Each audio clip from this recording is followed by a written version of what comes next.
warahmatullahi wabarakatuh. Salam sejahtera bagi kita semua. Mahasiswa sekalian, hari ini kita akan kuliah teori belajar di pertemuan keempat. Hari ini kita akan membahas teori belajar kognitif secara umum dan teori belajar kognitif dari Piaget. Nah, Bapak dan Ibu, pada pertemuan lalu kita sudah belajar teori belajar behavioristik dari Pavlov, Skinner, dan Thorndike. Kelemahan dari dua teori ini adalah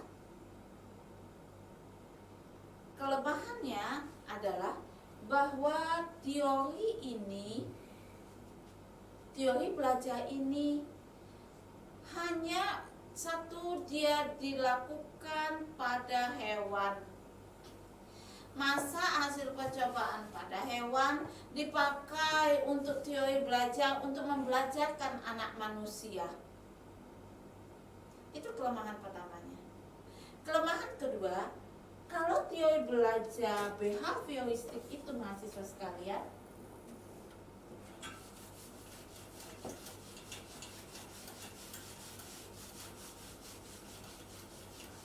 teori belajar kelemahannya seperti kemarin Pavlov mengatakan bahwa hasil percobaannya pada anjing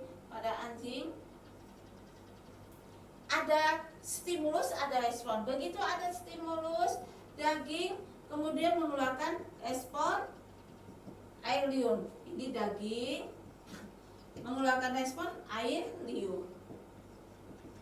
Begitu juga begitu ada lonceng dibunyikan, stimulus, keluarlah air liur. Ini kelemahan keduanya. Kenapa? Kalau ada stimulus, ada respon.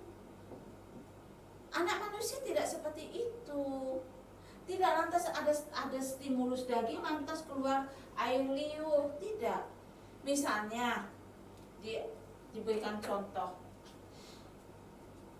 mahasiswa sekalian ketika melihat seorang mahasiswi cantik, apa langsung jatuh cinta? Atau tidak kan? Kenapa yang kamu cintai hanya satu? Apakah semua pria-pria itu begitu melihat Syahrini lantas jatuh cinta? Hanya Barack Obama yang jatuh cinta sama Syahrini atau orang tertentu. Karena apa? Kenapa tidak semua pria lantas melihat Syahrini jatuh cinta? Karena tidak seperti anjing ini, begitu ada daging lantas ada respon, ada Syahrini jatuh cinta, ada cewek cantik jatuh cinta, tidak. Karena apa? Karena di dalam diri orang manusia itu tidak seperti hewan anjing, hewan-hewan yang lain. Pada manusia itu ada suatu tempat yang di dalam sininya, di dalam struktur kognitifnya. Ini yang membuat dia untuk berpikir, mencerna, merespon segala sesuatu stimulus. Begitu ada stimulus yang tertangkap oleh indah, oleh orang yang belajar, kemudian diproses dalam struktur kognitifnya, baru kemudian menghasilkan respon. Jadi pada manusia itu tidak seperti hewan anjing, ada stimulus atas langsung keluar respon, tidak. Pada manusia ada stimulus masuk ke dalam stimulus itu tertangkap oleh indah, kemudian diproses dalam struktur kognitifnya, baru kemudian mengeluarkan respon. Tidak lantas ada stimulus, ada respon, ada stimulus, ada respon, ada cewek cantik jatuh cinta, tidak. Ada stimulus, kemudian ada sesuatu yang diproses, kemudian ada respon jatuh cinta. Begitu Bapak dan Ibu. Nah, makanya ada saking orang mengatakan ada chemistry-nya. Nah, itulah kelemahan dari teori belajar behavioristik. Teori behavioristik tidak melihat adanya sesuatu pemosesan di dalam struktur kognitif sehingga mengeluarkan suatu respon.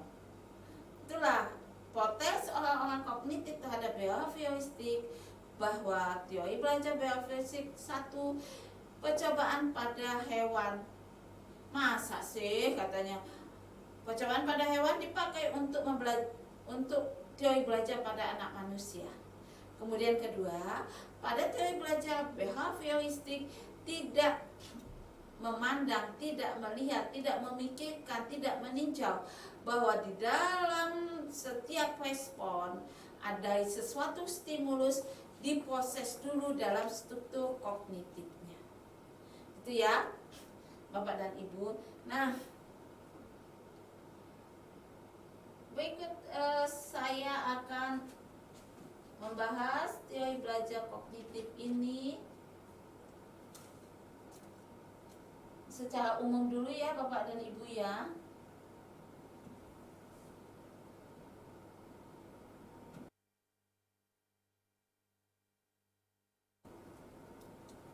Protes orang terhadap teori belajar behavioristik memunculkan teori belajar kognitif. Menurut Slavin, teori belajar kognitif menekankan proses yang terjadi dalam sistem pemrosesan informasi manusia ketika seseorang membaca, melihat, mendengar, melakukan, dan berbuat. Nah, ini maksudnya seperti ini tadi, mahasiswa sekalian, menurut Slavin. Ketika orang belajar, ada informasi yang masuk ke dalam mata, informasi yang masuk dalam telinga, informasi yang tersentuhkan oleh tangan, informasi yang masuk dalam pengecapan, dan informasi yang masuk melalui hidung. Nah, ini merupakan suatu proses dalam sistem pemrosesan ketika seseorang membaca, melihat, mendengar. Nah, sistem pemrosesan ini yang dikatakan oleh Skinner bahwa belajar adalah proses yang terjadi dalam sistem pemrosesan informasi manusia ketika seseorang membaca, melihat, mendengar, melakukan, dan berbuat.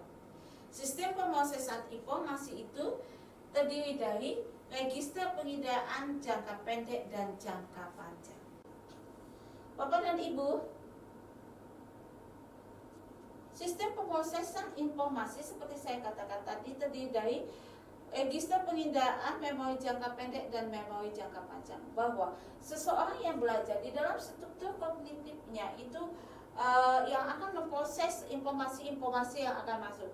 Informasi masuk pertama kali melalui indah manusia.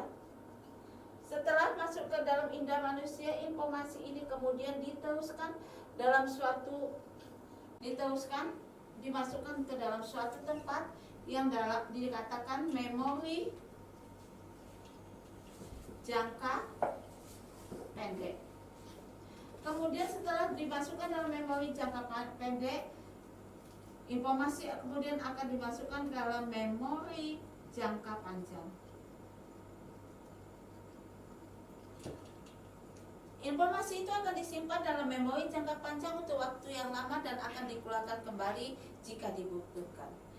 Inilah yang dikatakan bahwa belajar itu suatu proses yang terjadi dalam sistem pemrosesan informasi orang yang belajar. Jadi begitu informasi masuk ke dalam indera manusia, kemudian informasi itu akan diproses. Kalau teori belajar itu informasi masuk dalam indera, tidak dibahas bahwa akan terjadi suatu proses, tapi dia langsung kopas saja, terbentuk respon. Ini kelemahan behavioristik.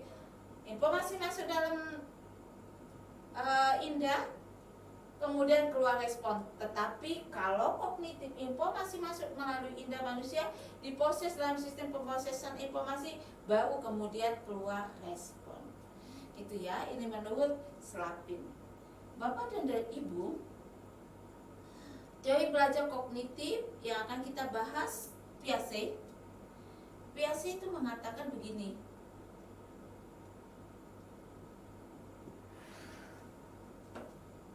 Teori belajar Piaget itu mengatakan seperti ini. Kemampuan berpikir sangat dibutuhkan untuk membangun pengetahuan. Kemampuan berpikir dapat dibangun dan dikembangkan melalui pemilihan proses belajar yang tepat. Maknanya apa? Bahwa ketika kita membelajarkan anak, maksimalkan supaya ketika dia belajar itu kemampuan berpikir dia itu kita maksimalkan untuk siap. Karena dia katakan bahwa kemampuan berpikir sangat dibutuhkan untuk membangun pengetahuan. Jadi, apa yang harus dilakukan guru ketika dia membelajarkan anaknya menurut kognitif? Bahwa guru perlu mempersiapkan sistem pemrosesan anak ketika dia belajar. Jadi, bahwa sistem pemrosesan itu akan belajar maksimal jika dia belajar dengan melibatkan seluruh inderanya. Kemudian siapkan segala sesuatunya yang menurut pada proses belajar kedua kemarin kita taksonomi variabelnya, yaitu kondisinya pun harus kita perhitungkan. Ketika anak datang ke sekolah sudah dengan kesal, habis dimarahi guru karena dia datang terlambat dan lain sebagainya, apa yang terjadi? Kita tidak mempersiapkan sistem kognitif pemrosesan informasinya, struktur kognitifnya untuk membangun pengetahuan secara maksimal. Makanya kondisi belajar itu harus menyenangkan. Ciptakan situasi belajar itu menyenangkan. Kalau menyenangkan, maka kita menyiapkan sistem pemrosesan informasi, struktur kognitifnya untuk bisa memproses pengetahuan, informasi-informasi yang tertangkap oleh inderanya. Makanya ibu-ibu rumah tangga ketika anaknya akan berangkat, bapak-bapak rumah tangga ketika anaknya mau berangkat sekolah, bukan lantas dimarahi dulu, bla bla bla, ayo diberi semangat, ayo nak kamu bisa, ayo nak belajar cepat-cepat, ayo nak bagus nak, kita nak, ayo kamu hebat. Sebenarnya kita mempersiapkan struktur kognitifnya untuk belajar. Kita mempersiapkan emosinya untuk menerima, memproses semua informasi yang tertangkap oleh inderanya. Bayangkan kalau lagi sumpek, apakah kemudian informasi ini akan diproses dalam struktur kognitif secara maksimal? Tidak, banyak yang lepas. Nah, ini yang dimaksud oleh Piaget. Kemampuan berpikir sangat dibutuhkan untuk membangun pengetahuan. Kemampuan berpikir dapat dibangun, dikembangkan melalui pemilihan proses belajar yang tepat. Ingat, proses belajar menentukan hasil belajar, dan proses belajar pun perlu memperhitungkan kondisi kendala yang ada serta karakteristik anak. Berikutnya, proses belajar memberi kesempatan untuk membangun dan mengembangkan kemampuan berpikir adalah proses belajar yang melibatkan anak untuk menggunakan pikirannya. Contoh proses belajar yang membangun dan mengembangkan kemampuan berpikir adalah belajar berdasarkan masalah. Itu menurut Piaget. Coba kita lihat poin kedua. Proses belajar yang memberi kesempatan untuk membangun dan mengembangkan kemampuan berpikir adalah proses belajar yang melibatkan anak untuk menggunakan pikirannya. Jadi, Bapak dan Ibu, maksudnya begini. Kalau ketika guru belajar hanya melibatkan anak untuk mendengar informasi disampaikan saja oleh gurunya, anak hanya diibaratkan pikirannya tong kosong yang siap diisi oleh guru, itu tidak pas. Menurut pembelajar di sini, libatkan anak untuk menggunakan pikirannya. Jadi maknanya apa? Ketika seorang guru membelajarkan anaknya, murid-muridnya, bukan hanya transfer informasi kepada siswanya, kemudian siswanya diminta untuk memasukkan informasi-informasi itu ke dalam pikirannya, ke dalam tempat yang ada di dalam otaknya, di dalam suatu tong yang siap diisi oleh gurunya. Tidak, tetapi libatkanlah anak untuk menggunakan pikirannya. Bagaimana caranya? Kalau kita membelajarkan anak untuk melibatkan pemikirannya, ajak anak untuk melakukan, memecahkan masalah, berdiskusi, menyimpulkan. Intinya adalah ajak, libatkan anak untuk belajar, berpikir terhadap tugas-tugas, masalah atau yang diberikan guru dengan melakukan sesuatu. Tapi yang harus diingat adalah berikan tugas dan masalah sesuai dengan kemampuan berpikirnya. Jangan terlalu tinggi, jangan juga terlalu rendah. Lalu, kemampuan berpikir yang seperti apa? Nah, menurut Piaget, Bapak dan Ibu,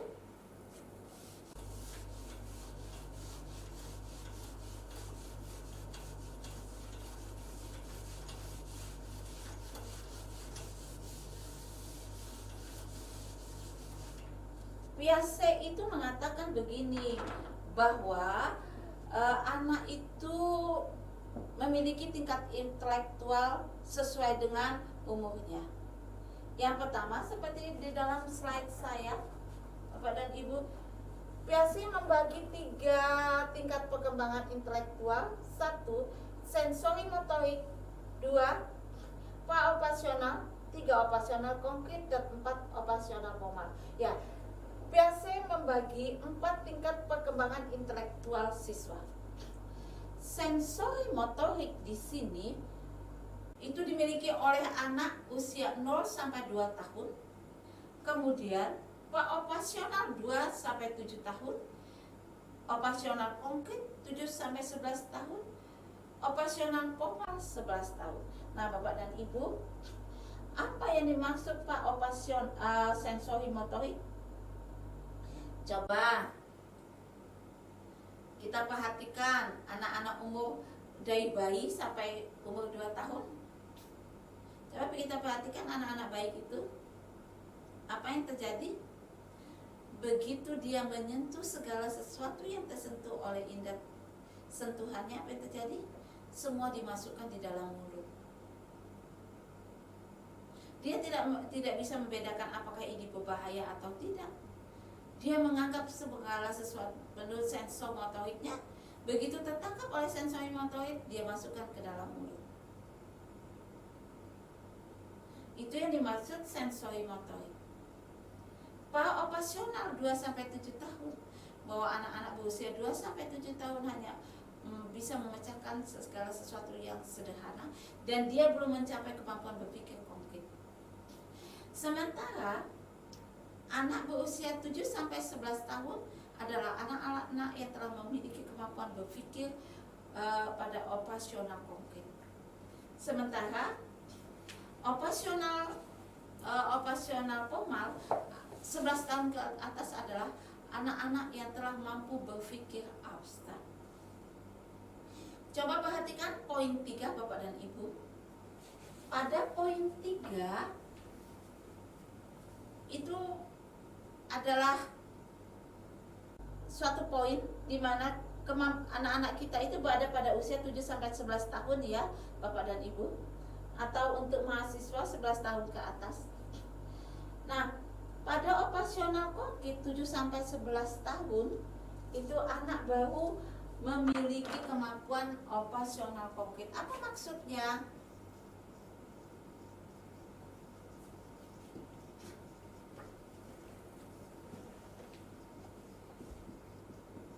Apa maksudnya Bapak dan Ibu? Maksudnya di sini bahwa anak yang berusia 7 sampai 11 tahun hanya mampu berpikir dari segala sesuatu yang dapat dilihat. Anak belum mampu berpikir abstrak, berpikir tentang segala sesuatu yang tidak bisa dilihat. Misalnya, anak belum bisa memikirkan bahwa karbon itu struktur kognitif, karbon atau protein, struktur kimianya adalah bla bla bla bla. Anak belum mampu memikirkan bahwa di dalam minyak tanah itu terdiri dari zat kimia dengan struktur bangun A, B, C, D, begitu misalnya. Tidak. Dia hanya mampu membangun segala pengetahuan itu berdasarkan sesuatu yang teramati. Misalnya, anak belum bisa diajak berpikir berpikir hal-hal abstrak. Misalnya mengapa air sungai yang terkenal limbah, sabun, berbusa dan bau? Dia tidak bisa melihat bahwa kenapa, apa yang menyebabkan busa itu dan apa yang menyebabkan bau itu, kenapa. Tetapi kalau diajak dengan segala sesuatu yang bisa dilihat, dia dapat membangun pengetahuan itu. Misalnya, anak diajak belajar tentang tulang daun.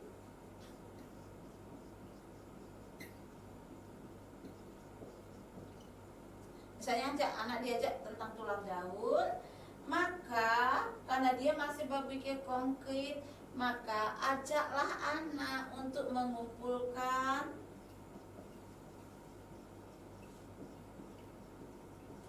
daun, macam-macam daun, misalnya 3 macam, 4 macam.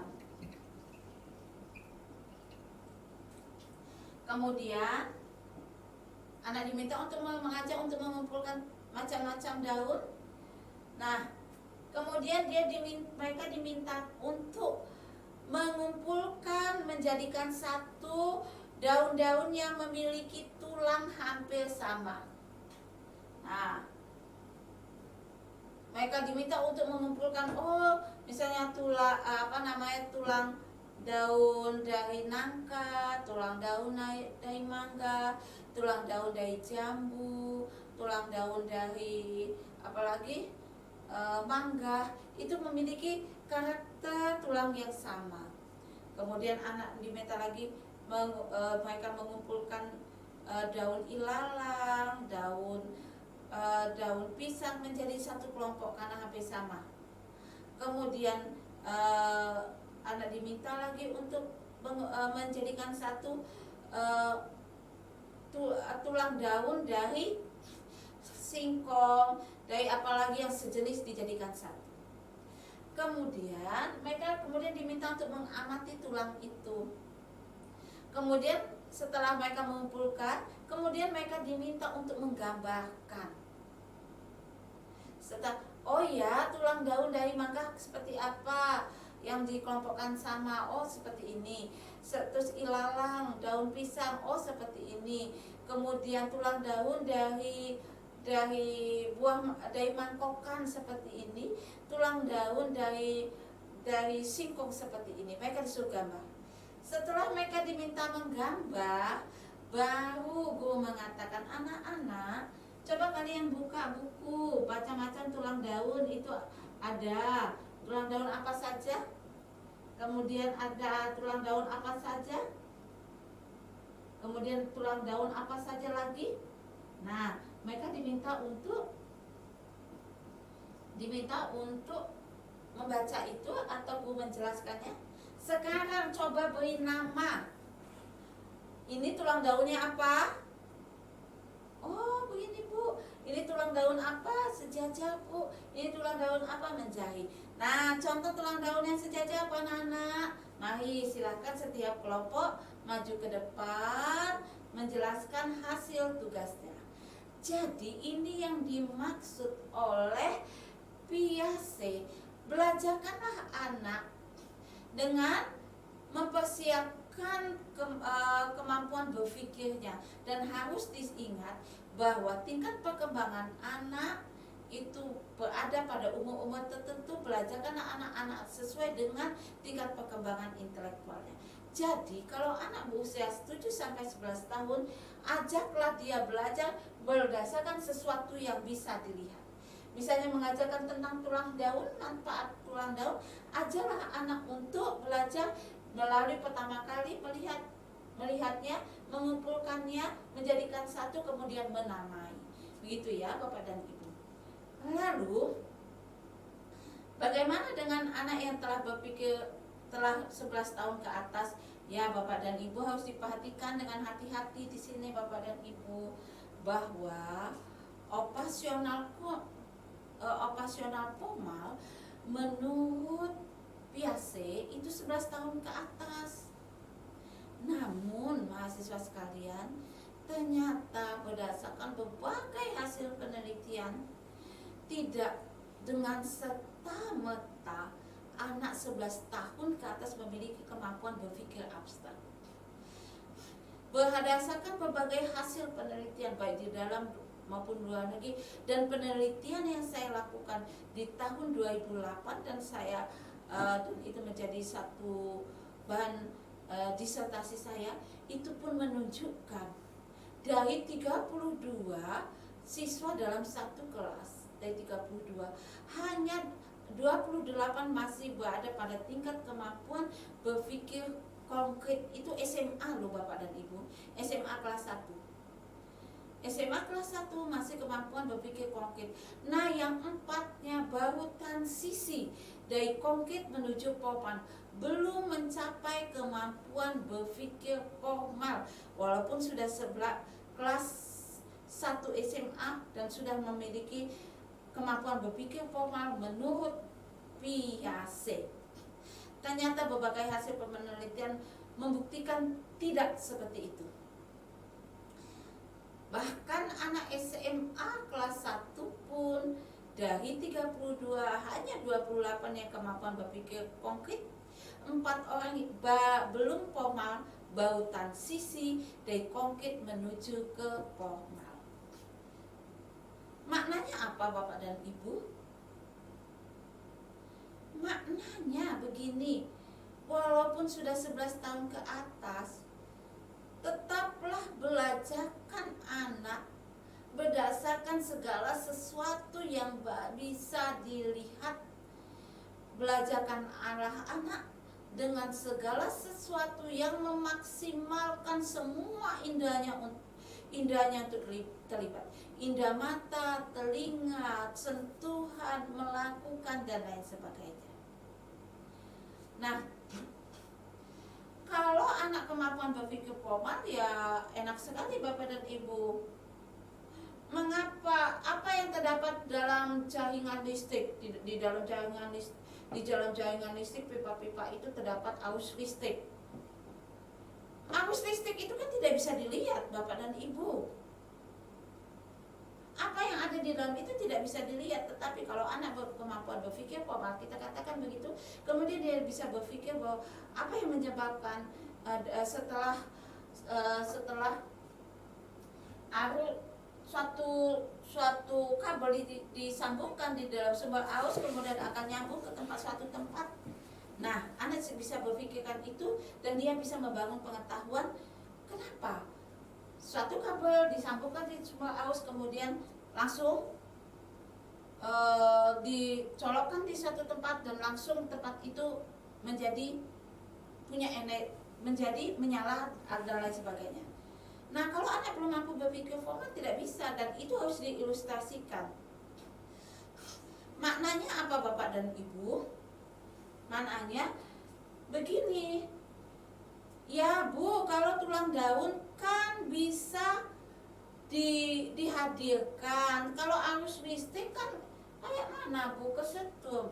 Begini, kalau segala sesuatu bisa dihadirkan, dibawa ke dalam suatu ruang, tidak membahayakan, tidak tidak membahayakan dan lain, efektif, efisien dan luas segala macam, memudahkan bawah sertakan. Tetapi kalau tidak memungkinkan, ya gunakan media-media interaktif, media-media 3 dimensi yang dapat berputar dan lain sebagainya. Dia sisi atas, bawah, tengah, samping kanan, samping kiri, di dalamnya. Nah, begitu Bapak dan Ibu. Jadi di sini perannya mahasiswa teknologi pendidikan. Mahasiswa teknologi pendidikan mengetahui bahwa membelajarkan menurut Piaget itu penting melibatkan seluruh indahnya. Namun banyak hal untuk membelajarkan anak tidak bisa dihadirkan di dalam kelas. Misalnya ingin membelajarkan tentang Candi Borobudur, kemudian Candi Borobudur itu kita bawa masuk ke dalam kelas, itu tidak mungkin. Atau untuk belajar tentang Candi Borobudur, anak-anak dibawa ke Jogja. Satu, butuh dana besar. Kedua, resiko bawa anak-anak ke sana, lebih-lebih di situasi Covid seperti ini. Tidak efektif, tidak efisien. Nah, bagaimana guru membuat video pembelajaran yang seakan-akan menyajikan Candi Borobudur itu berjalan dari pintu depan ke belakang, setiap sisi berputar dan lain sebagainya. Disorot dari atas, depan, belakang, samping kanan, kemudian masuk ke dalam dan lain sebagainya. Begitu, itu peran mahasiswa teknologi pendidikan mendesain ini semua Bapak dan Ibu. Kemudian bagaimana arus listrik itu dari sumber arus sampai ke dalam laptop itu dia seakan-akan dia belah isi kabel ini, dia gambarkan apa yang terjadi di dalam kabel listrik itu. Itulah perannya mahasiswa teknologi.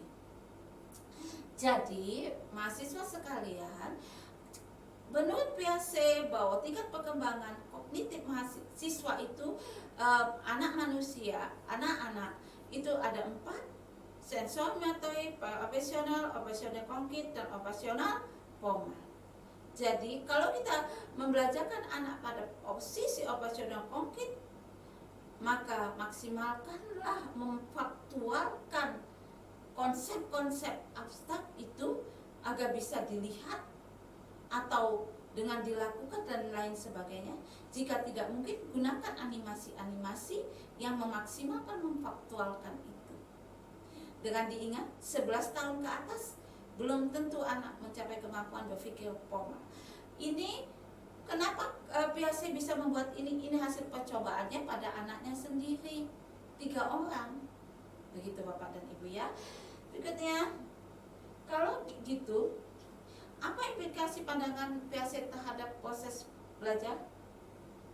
Bahwa belajar bukanlah aktivitas transfer informasi dari guru kepada siswa, tetapi belajar adalah aktivitas yang melibatkan siswa untuk menggunakan pikirannya guna membangun pengetahuan.